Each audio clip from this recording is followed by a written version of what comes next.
Hello बच्चों, आज हम करने वाले हैं केमिकल प्रॉपर्टीज ऑफ अल्कोहल। तो जो अल्कोहल होते हैं they are very versatile compound, मतलब वो न्यूक्लियोफाइल भी बिहेव करते हैं और वो इलेक्ट्रोफाइल भी बिहेव करते हैं। तो इवन बोर्ड सीबीएसई बोर्ड में पर्टिकुलरली क्वेश्चन भी आया हुआ है कि show that alcohol behave as a nucleophile as well as electrophile along with mechanism and examples। तो सबसे पहले हम बात करते हैं कि alcohol as a nucleophile. Nucleophile क्या होता है? Which can donate a pair of electron. So when the bond between O and H is broken, यानी जो अल्कोहल के बीच की जो OH की बॉन्ड होती है जब वो टूटती है तो in that case alcohol behave as a nucleophile. तो क्या होता है कि अल्कोहल ने अपने इलेक्ट्रॉन पेयर दे दिए इलेक्ट्रोफाइल को, ये बीच में इंटरमीडिएट बन गया या प्रोटोनेटेड कंपाउंड बन गया और बाद में उसमें से H पॉजिटिव रिलीज हो गया। तो H पॉजिटिव कब रिलीज हुआ? जब ये बॉन्ड इसमें ब्रेक हुई। तो जैसे हमने ऊपर भी लिखा हुआ है कि when the bond between O and H is broken, alcohol क्या बिहेव करेंगे? अल्कोहल बिहेव करेंगे हमारे पास न्यूक्लियोफाइल।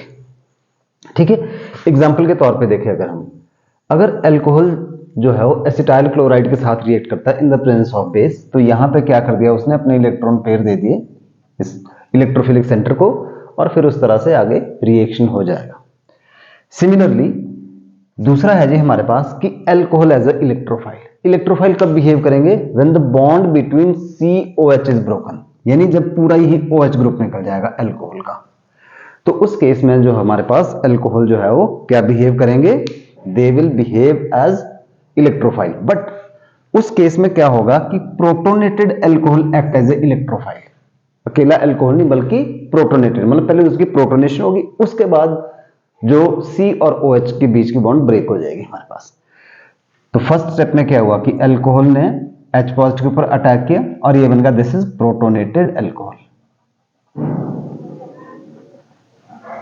अब प्रोटोनेटेड अल्कोहल में ऑक्सीजन के ऊपर पार्शियल पॉजिटिव चार्ज आ गया, तो ये पॉजिटिव ये अब क्या करेगा? ये अपने OH जो है मतलब ऑक्सीजन अपने इलेक्ट्रॉन विड्रॉ करेगा, तो at the same time Br इसके ऊपर अटैक करेगा। मतलब यहां पे ये इलेक्ट्रोफिलिक सेंटर बिहेव करना शुरू कर रहा है, तभी जाके न्यूक्लियोफाइल यहां ऊपर अटैक कर रहा है। तो सिंपल सी बात याद रखनी कि जब C और OH के बीच की बॉन्ड ब्रेक होगी, कब होगी? प्रोटोनेटेड अल्कोहल में ऐसा होगा, तो it will behave as a electrophile, electron loving species, जो कि न्यूक्लियोफाइल के साथ करता है रिएक्ट। तो यहां पे हमने यही एग्जांपल दिया हुआ है। तो इस केस में क्या हुआ? यहां पे अल्कोहल जब HBr के साथ रिएक्ट करता है तो Br जो है वो OH को रिप्लेस करता है। तो जैसे हमने बात की कि अल्कोहल जो है वो वर्सेटाइल कंपाउंड है, इसका मतलब कि अल्कोहल की प्रॉपर्टीज तीन कैटेगरी में हम स्टडी करने वाले हैं। जो केमिकल प्रॉपर्टीज ऑफ अल्कोहल है they will be studied in 3 different headings. कौन कौन से? नंबर A, रिएक्शन इन्वॉल्विंग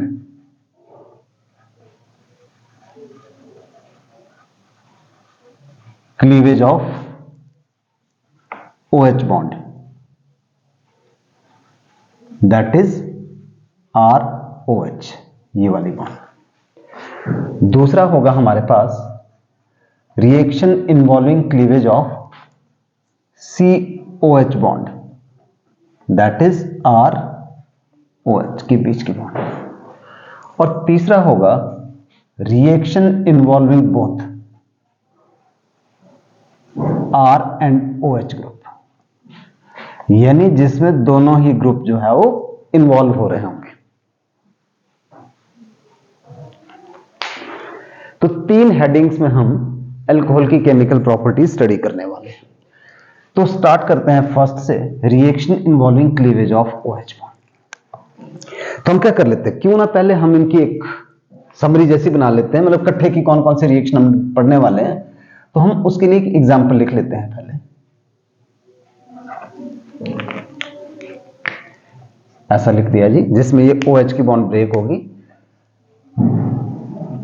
तो सबसे पहला होगा हमारे पास रिएक्शन विद एक्टिव मेटल। इसको हम नंबर 1 दे रहे हैं, reaction with active metal like sodium. तो क्या हो जाएगा? CH3 CH2ONA plus half H2 निकल गया जी यहां से। दूसरा कि अगर हम एसिटिक एसिड के साथ और एसिड की प्रेजेंस में करे रिएक्शन, तो भी क्या हुआ, CH3CH2O, ये बॉन्ड ब्रेक हो गई और यहां से आ गया C double bond O CH3 plus H2। Third हम करने वाले हैं, अगर हमने एसिड क्लोराइड के साथ किया reaction, acetylation in the presence of base, तो सेम प्रोडक्ट बन गया जो ऊपर भी, साइड प्रोडक्ट जो है HCl निकला। फोर्थ, अगर हमने एसिटिक एनहाइड्राइड लिया तब भी सेम प्रोडक्ट बन गया, साइड प्रोडक्ट जो है CH3COOH निकला। एंड द लास्ट इज, अगर हम करते हैं ग्रिग्नार्ड रिएजेंट के साथ, ग्रिग्नार्ड रिएजेंट जैसे सपोज की CH3MgBr, तो हमारे पास बन जाएगा मीथेन प्लस MgBrOC2H5। तो इन जनरल जो है हमने ये सारे इनकी समराइज कर ली। तो फर्स्ट जो है वो है हमारे पास रिएक्शन विद एक्टिव मेटल, यानी एसिडिक नेचर ऑफ एल्कोहल। तो वन बाय वन इनको डिस्कस करते हैं। तो फर्स्ट है जी रिएक्शन विद एक्टिव मेटल, यानी एक्टिव मेटल क्या होती है, जैसे सोडियम हो गया, एल्यूमिनियम हो गया, मैग्नीशियम हो गया, तो अल्कोहल में जब हम डालते हैं तो हाइड्रोजन गैस रिलीज होती है। और हम जो हमारी प्रीवियस नॉलेज है केमिस्ट्री की, उसके बेसिस पे हमारे को एक बात पता है कि एसिड के अंदर जब एक्टिव मेटल डालते हैं तो हाइड्रोजन गैस रिलीज होती है। दैट मीन्स कि alcohol will be acidic. For example, जैसे हमने ये लिखा जी, इथेनॉल का एग्जांपल लिया हमने और हमने डाल दिया जिसके अंदर सोडियम मेटल, 2 मोल्स ले लेते हैं बैलेंस करने के लिए, तो हमारे पास सोडियम इथॉक्साइड बन गया और हाइड्रोजन गैस रिलीज हो गई। सिमिलरली अगर हम ये लेते हैं टर्शरी ब्यूटाइल अल्कोहल ले लिया हमने, 6 मोल्स लेते हैं इसके और एल्यूमिनियम के साथ रिएक्ट करते हैं,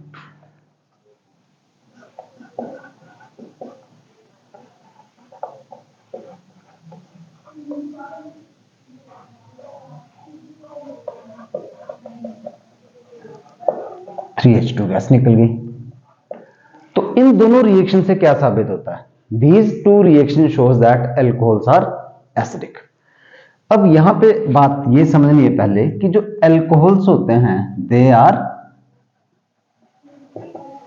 ब्रोस्टेड एसिड्स।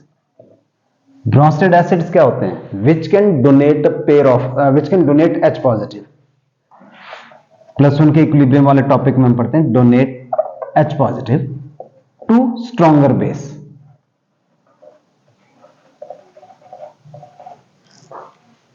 ठीक है, तो स्ट्रॉन्गर बेस जैसे ये हो गया, कोई भी बेस आया इसके पास और ये HO हमने इस तरह से इसको दिखा दिया, तो इसने क्या किया, ये Hb बन गया और ये एल्कोक्साइड आयन बन गया हमारे पास।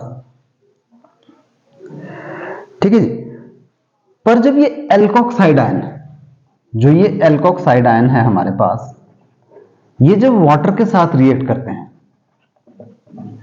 तो ये क्या करते हैं, ये जो है उससे H पॉजिटिव को एब्स्ट्रैक्ट कर देते हैं, एल्कोहल बना देते हैं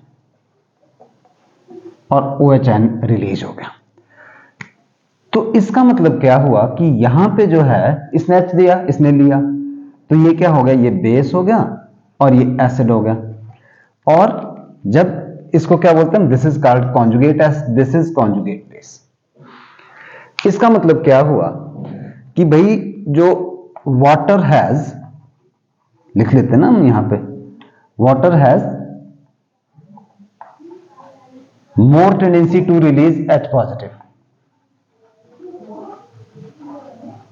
मोर tendency to donate H positive to alkoxide ion. ठीक है, दैट मीन्स कि हम ये बोलते हैं कि जो alkoxide ion has stronger basic nature,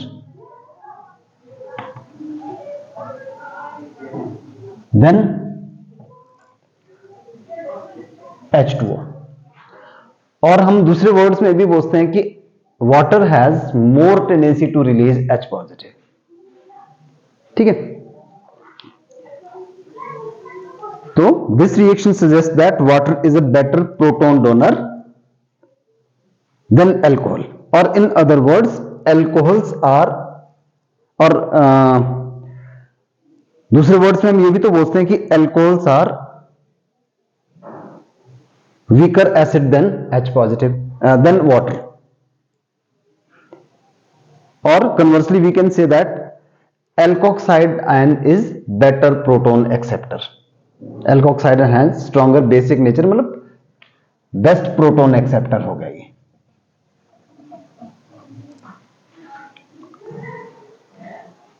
then hydroxide ion, तो इसका मतलब ये भी हो सकता है कि भाई जो सोडियम इथॉक्साइड है,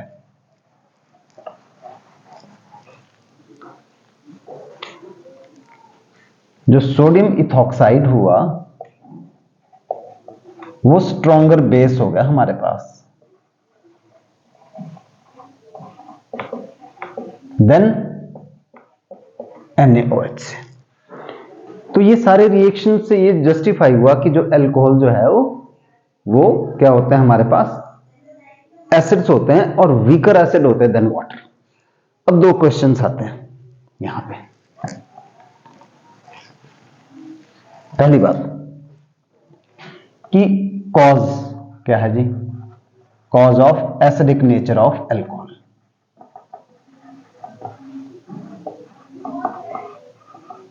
cause of acidic nature of alcohol, तो अगर हम देखें यहां पे जो R और OH के बीच की बॉन्ड है वो कैसी है, polar bond. So due to polar nature of OH bond,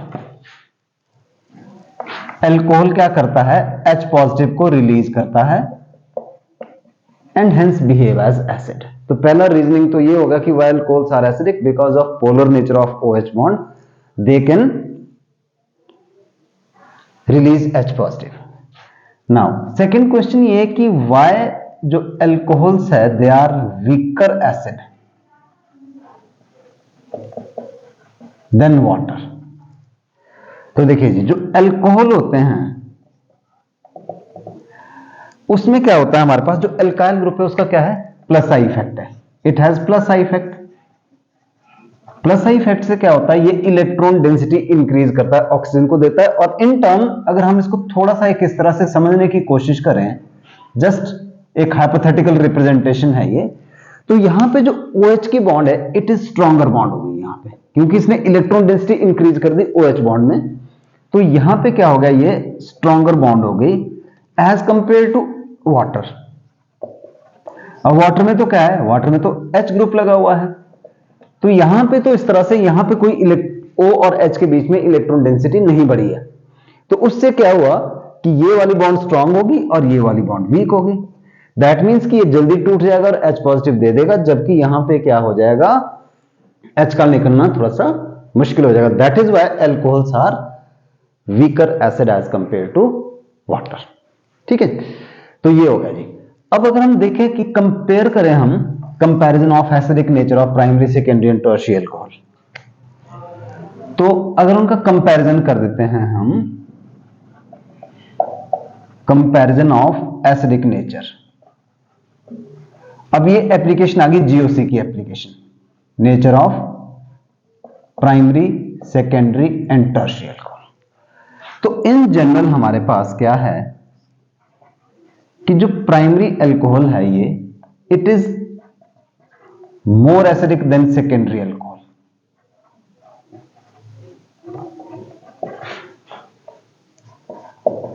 which is still more acidic than tertiary alcohol।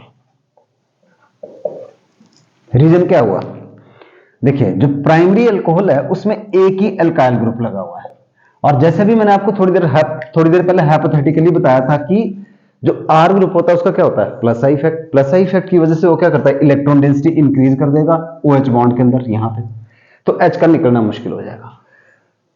As the number of alkyl group increases in going from primary to secondary to tertiary, the magnitude of plus I effect increases। जब plus I effect का magnitude increase होगा तो electron density बढ़ जाएगी, किसके अंदर, OH bond के अंदर। दैट मीन्स कि अगर हम वैसे यहां कंपेयर करके देखें हाइपोथेटिकली, तो यहां पे मान लो मैंने इसको डॉटेड लाइन से दिखा दिया, ये बॉन्ड स्ट्रॉन्गर होगी, यहां पे इससे भी ज्यादा स्ट्रॉन्गर होगी, और यहां पे मैक्सिमम स्ट्रॉन्गर होगी ये बॉन्ड, क्योंकि यहां पे इलेक्ट्रॉन डेंसिटी और भी ज्यादा बढ़ गई। So in this way acidic nature जो है वो अल्कोहल का हमारे पास इंक्रीज हो गया, किसका, प्राइमरी का सबसे ज्यादा, देन सेकेंडरी, देन टर्शियरी, या उल्टा बोलते कि सबसे कम, देन मोस्ट, देन मैक्सिमम। तो ये हो गया जी एसिडिक नेचर ऑफ अल्कोहल। तो फर्स्ट प्रॉपर्टी हमने डिस्कस कर ली। दूसरी बात करते हैं हम एस्टरिफिकेशन। तो एस्टरिफिकेशन क्या होता है,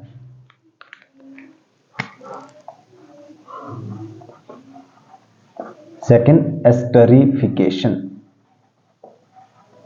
अगर हमने कार्बोक्सिलिक एसिड लिया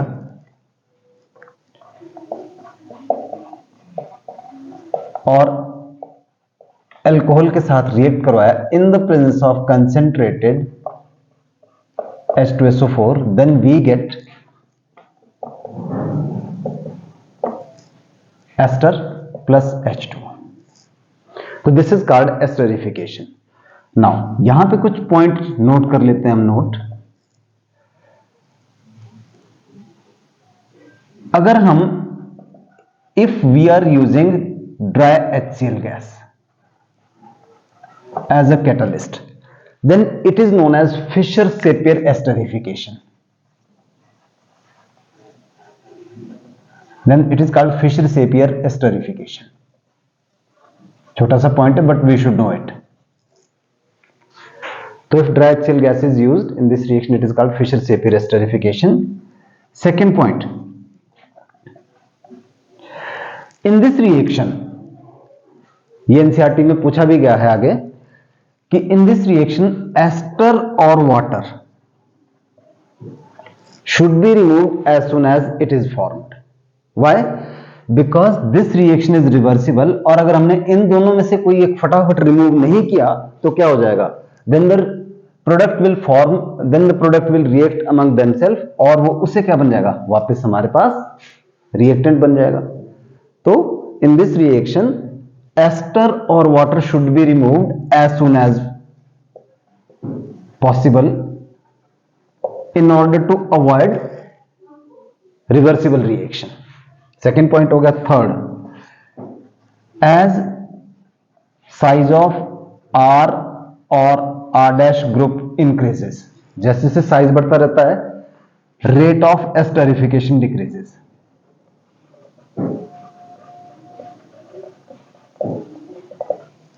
रेट ऑफ एस्टरिफिकेशन डिक्रीज होता है। तो अगर हम इस हिसाब से देखें तो हमारे पास जो है, अगर हम तो जो रेट होगा मिथेनॉल का सबसे ज्यादा होगा, देन इथेनॉल, देन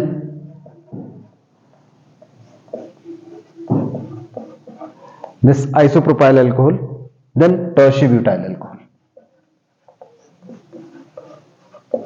तो as the size of alkyl group increases either around alcohol or around carboxylic acid, similarly जो rate of esterification formic acid का सबसे ज्यादा होगा, then acetic acid and so on, CH3 whole twice CH COOH, then CH3 whole thrice CH। तो ये हमने रखनी बात इसमें याद एस्टरिफिकेशन में। देन थर्ड आता है reaction with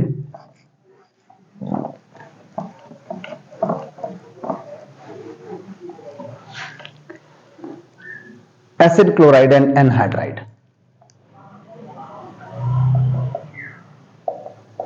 reaction with acid chloride and anhydride.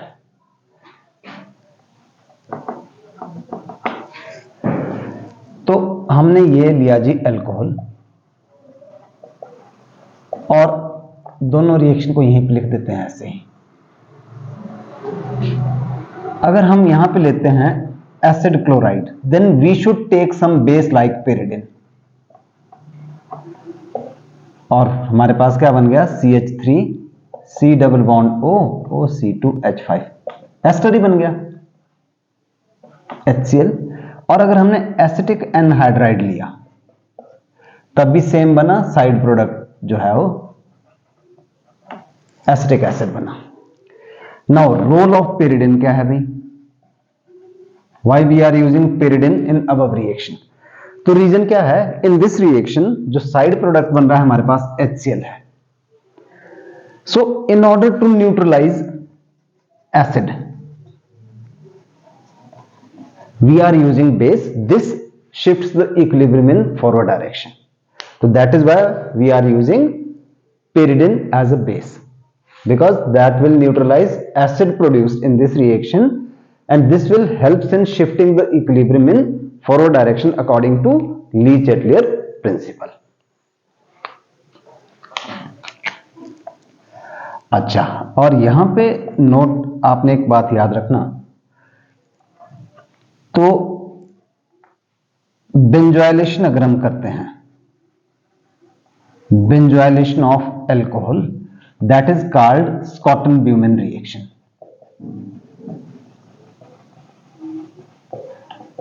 Not alcohol but phenol, और आगे जाके हम पढ़ेंगे अमाइंस। एल्कोहल, फिनोल और अमाइंस की जब भी हम बेंजोइलेशन करते हैं, that is known as Schotten Baumann reaction. मतलब स्कॉटन-ब्यूमेन रिएक्शन की CH3 CH2OH plus C6H5COCl, benzoyl chloride. तो हमारे पास क्या बन गया CH3 CH2O C double bond O,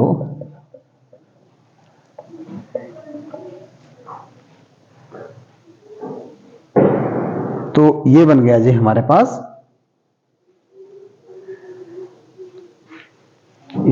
हो गया बेंजोइलेशन इसकी। तो अगर हम देखें reaction with acid chloride anhydride and with carboxylic acid, in collectively हम इनको एसिटाइलेशन भी बोलते हैं। सो दीज आर कॉल्ड, यानी जो रिएक्शन ऑफ एल्कोहल किस किस के साथ, कार्बोक्सिलिक एसिड के साथ, और जी एसिड क्लोराइड के साथ, और एसिड एनहाइड्राइड के साथ,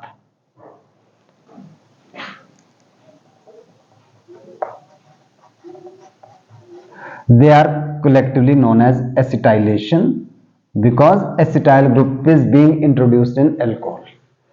और ये सारे रिएक्शन जितने भी हमने किए थे ए कैटेगरी के रिएक्शन थे which involve the cleavage of OH bond in alcohol. अब चलते हैं जी बी। तो बी जो हमारे पास रिएक्शन जो प्रॉपर्टीज है, that is reaction involving cleavage of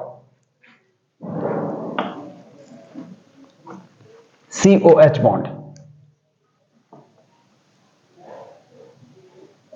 reaction involving cleavage of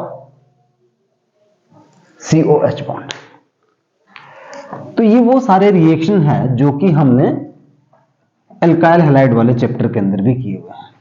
मतलब जो एल्काइल हैलाइड में मेथड ऑफ प्रिपरेशंस थे, वो यहां पे हम उसकी प्रॉपर्टीज के तौर पे यूज कर रहे हैं। तो इसको हम समझने के लिए एक एग्जांपल ले लेते हैं इथेनॉल का। तो मैं यहीं पे सारे रिएक्शन लिख देता हूं, आपको ये लर्न ही होने चाहिए क्योंकि हमने एल्काइल हैलाइड वाले टॉपिक में ये किए हैं, उसमें मेथड ऑफ प्रिपरेशन। और नहीं याद है तो आप दोबारा से वीडियोस देखिएगा। तो सबसे पहले अगर हमने डाल दिया इसमें concentrated HCl in the presence of anhydrous ZnCl2, जिसको हम ग्रूव्स प्रोसेस भी बोलते थे, Cl प्लस H2। सिमिलरली अगर हम इसमें डाल देते हैं HBr in the presence of H2SO4, और KBr एंड H2SO4 भी यूज कर सकते हैं हम। तो हमारे पास क्या आ गया, CH3CH2 Br प्लस H2O। अगर हम HI डालते हैं H3PO4 की प्रेजेंस में, तो हमारे पास क्या बन गया जी, CH3CH2I प्लस H2O। और इसकी जगह पे हम क्या यूज कर सकते हैं, Ki प्लस H3PO4 या PO3 दोनों यूज करते हैं हम। फिर अगर हमने डाल दिया जी SOCl2 थायनाइल क्लोराइड, तो CH3CH2Cl plus SO2 plus HCl। याद होगा आपको, this is called Darzens process and this is considered as the best method to prepare chloroalkane. उसके अलावा हमारे पास था PCl5। अगर हमने डाला तो Cl plus POCl3 plus HCl। PCl3 डालेंगे तब भी सेम, CH3CH2Cl प्लस H3PO3। यहां पे बैलेंस नहीं ऑफ कोर्स रिएक्शन। और अगर हमने डाल दिया PBr3 जो कि P प्लस Br2, मैंने आपको बताया था उसको बनाया जाता है ड्यूरिंग द रिएक्शन, जिसको बोलते हैं इन सिटू। तो क्या बन गया जी, CH3CH2 Br प्लस H3PO3।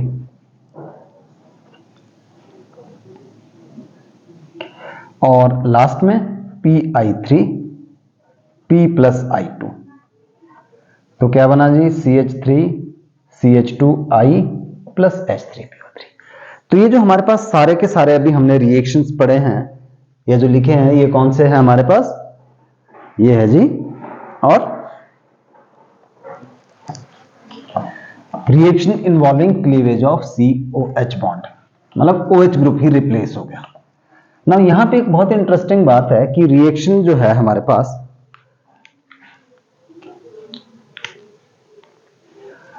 ना मैकेनिज्म की बात कर लेते हैं हम। Mechanism of reaction of alcohol with HX halogen acid. तो ये जो रिएक्शन है हमारे पास, they are nucleophilic substitution reaction.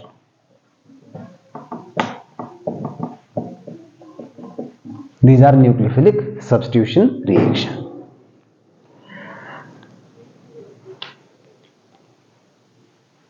तो जो प्राइमरी अल्कोहल है, they will prefer to undergo SN2 reaction, और जो सेकेंडरी एंड टर्शियरी अल्कोहल है, they will prefer to undergo SN1 mechanism या SN1 reaction। तो पहले बात करते हैं हम और SN2 mechanism की।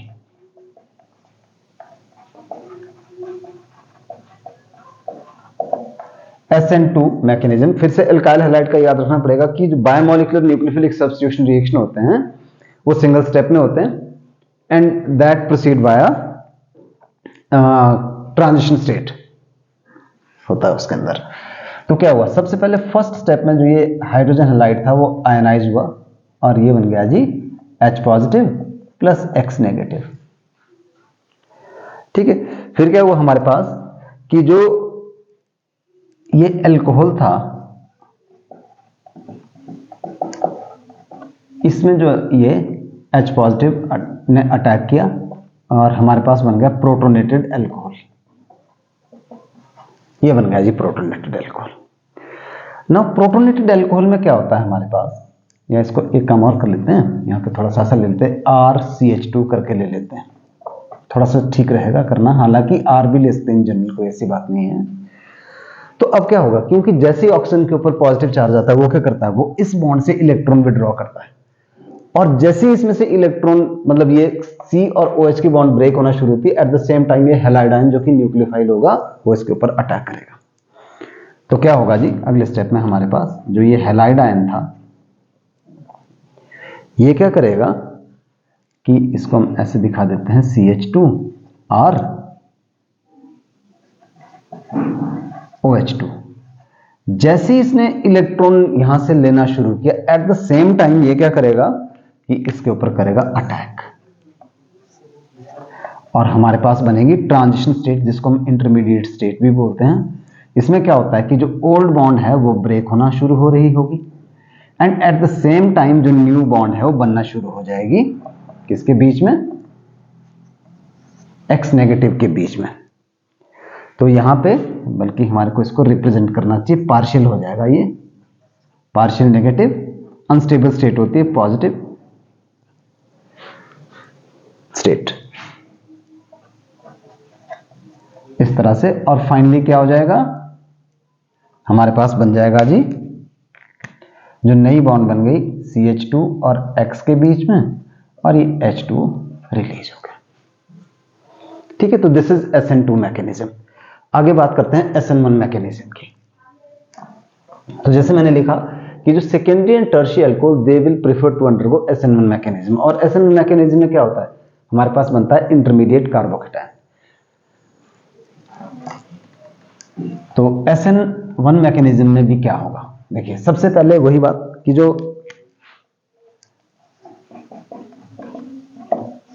SN1 मैकेनिज्म के अंदर HX डिसोसिएट हो गया। उसके बाद क्या होगा कि जो हमारे पास अल्कोहल है, टर्शियरी अल्कोहल ले लेते हैं हम, उसकी प्रोटोनेशन हो जाएगी, और ये बन गया जी हमारे पास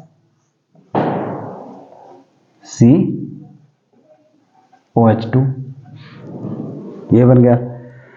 अब क्या होगा? जो ये बना, इसकी स्लो होगी हमारे पास, ऐसा खोल के लिख देते हैं इसको,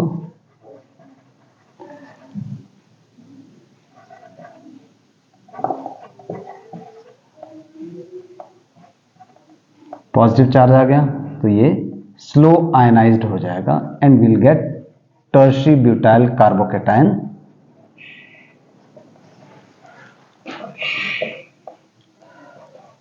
H2 निकल गया, and in the last step halide ion इसके ऊपर करेगा attack.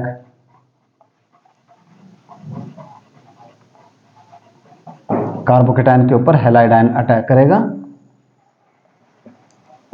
And this will lead to formation of product.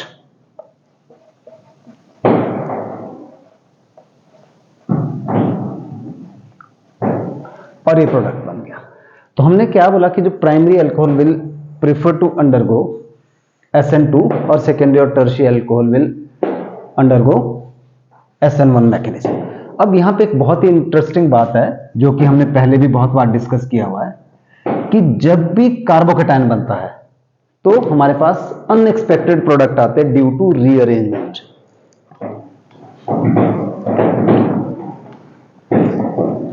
तो ये बात आपने याद रखना कि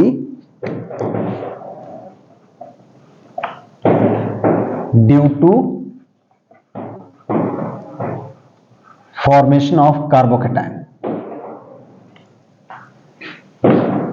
rearranged product may be formed. Rearranged product may be formed. Why? Due to rearrangement of carbocation. Due to rearrangement of carbocation. किस तरह से होता है कार्बोकेटायन? या तो होता है 1,2 H शिफ्ट, हाइड्राइड शिफ्ट, या होता है 1,2 एल्काइल शिफ्ट,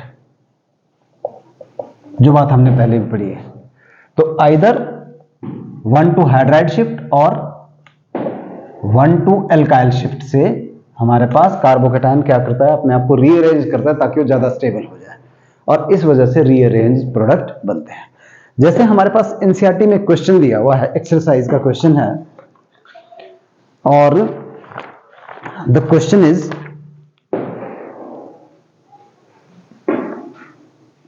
11.33 क्वेश्चन है, उसको देखते हैं हम। और भी इस तरह के क्वेश्चंस हो सकते हैं बोर्ड के एग्जाम्स में, कॉम्पिटिटिव एग्जाम्स में।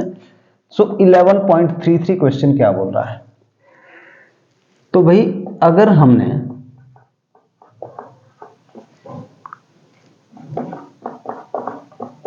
ये लिया जी, this is our 3-methyl butane 2-ol,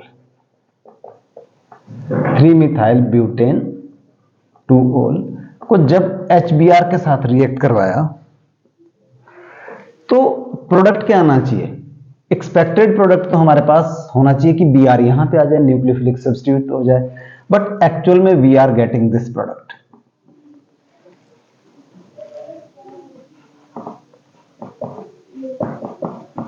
यही क्वेश्चन है कि इसको मैकेनिज्म लिख के जस्टिफाई करो कि why we are getting following reaction, जो कि ये है एक्चुअल प्रोडक्ट, और एक्सपेक्टेड क्या होना चाहिए था इस रिएक्शन का भी, एक्सपेक्टेड तो हमारे पास ऐसा होना चाहिए था,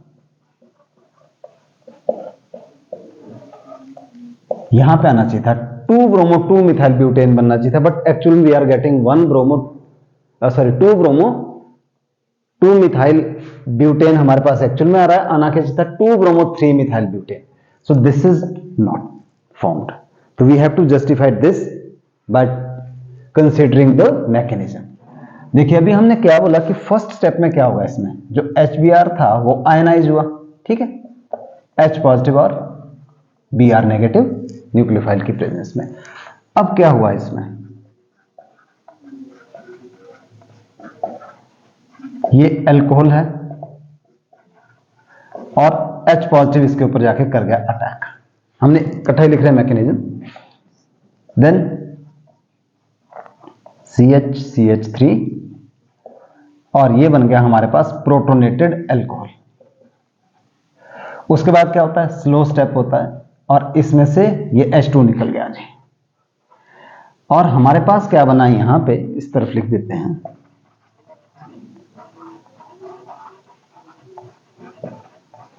we are getting this carbocation.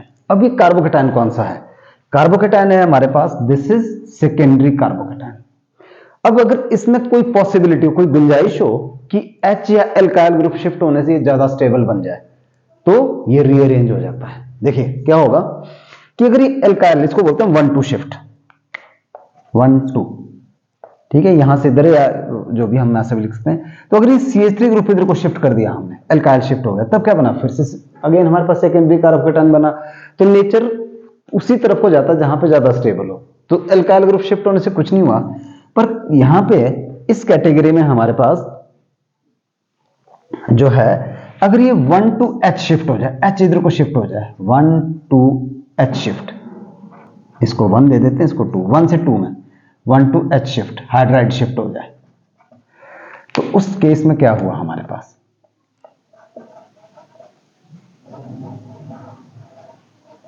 ये बन गया जी कार्बोकेटाइन, H इधर को चला गया, and this is now tertiary carbocation. तो टर्शियरी कार्बोकेटाइन बना, रीअरेंज्ड हो गया। अब क्या होगा, Br इसके ऊपर करेगा अटैक, और हमारे पास जो मेजर प्रोडक्ट है वो ये बनेगा, जो दूसरा हम एक्सपेक्ट करें तो माइनर बनेगा। So this is how the actual product in this reaction is 2 bromo 2 methyl butane, जबकि हम एक्सपेक्ट क्या कर रहे थे, it should be 2 bromo 3 methyl butane. तो why this happens, due to rearrangement of carbocation either by 1-2 hydride shift or by 1-2 alkyl shift, and this happens so because it will lead to formation of more stable carbocation, and this is less stable. तो either by alkyl shift or by hydride shift। तो ये हमने 2 chemical properties इसके discuss कर लिए हैं। Next chemical property हम अगली क्लास के अंदर डिस्कस करेंगे। तब तक आप जो है वो इन टॉपिक्स को ध्यान से समझिएगा। हैंड रिटन नोट्स के लिए डिस्क्रिप्शन में लिंक ऑलरेडी डल चुका है और आप वहां से नोट्स डाउनलोड कर सकते हैं। So that's all for this class. See you in next video lecture. Thank you.